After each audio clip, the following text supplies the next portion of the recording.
Bersama saya Peteng. Nah, di sini mari kita belajar tentang pernapasan pada hewan. Tujuan pembelajaran.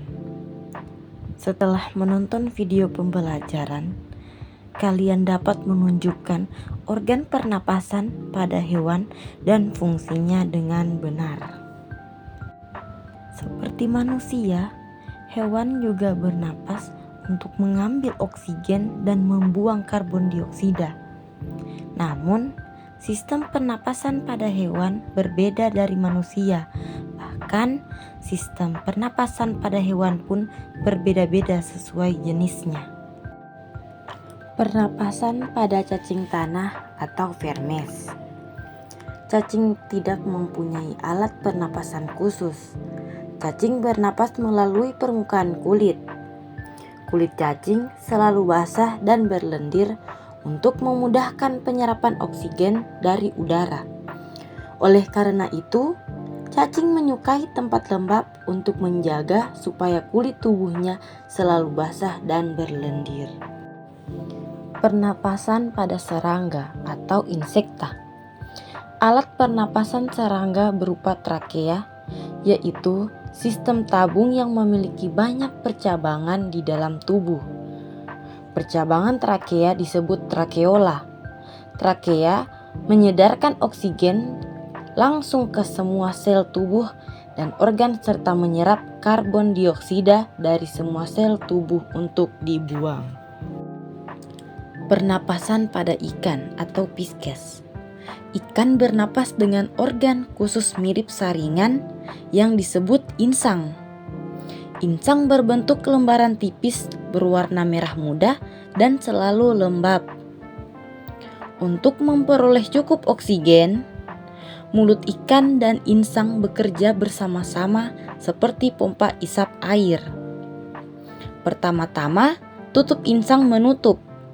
Secara bersamaan, mulut terbuka dan dinding mulut mengembang. Saat itulah air terisap masuk. Kedua, rongga mulut menyempit dan mulut menutup. Secara bersamaan, tutup insang terbuka. Akibatnya, air keluar dari mulut dan melewati insang. Saat itulah oksigen dari dalam air terserap dan karbon dioksida dikeluarkan. Pernapasan pada hewan amfibi.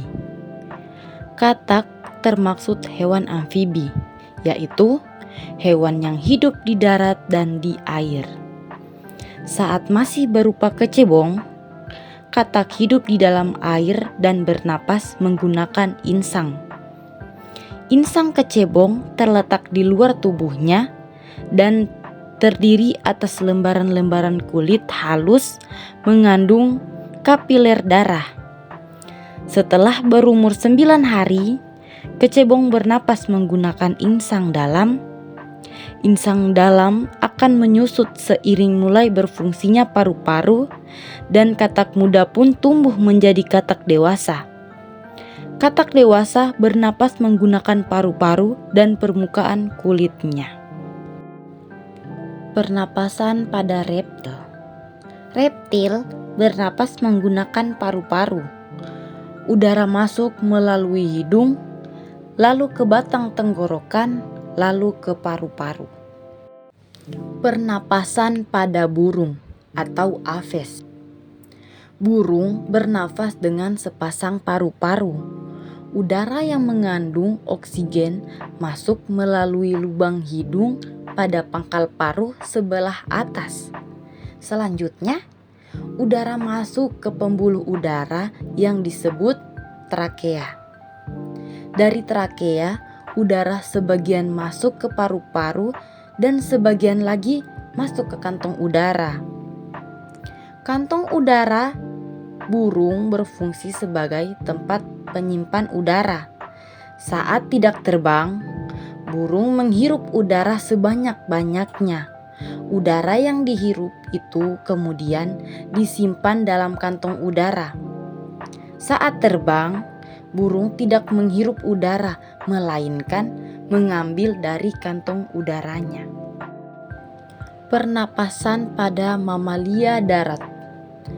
Alat pernapasan pada mamalia darat terdiri atas hidung, pangkal tenggorok, batang tenggorok, dan paru-paru.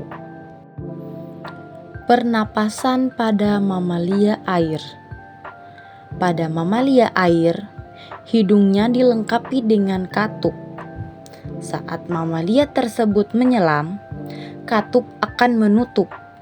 Sebaliknya, saat mamalia tersebut muncul ke permukaan air, katup terbuka.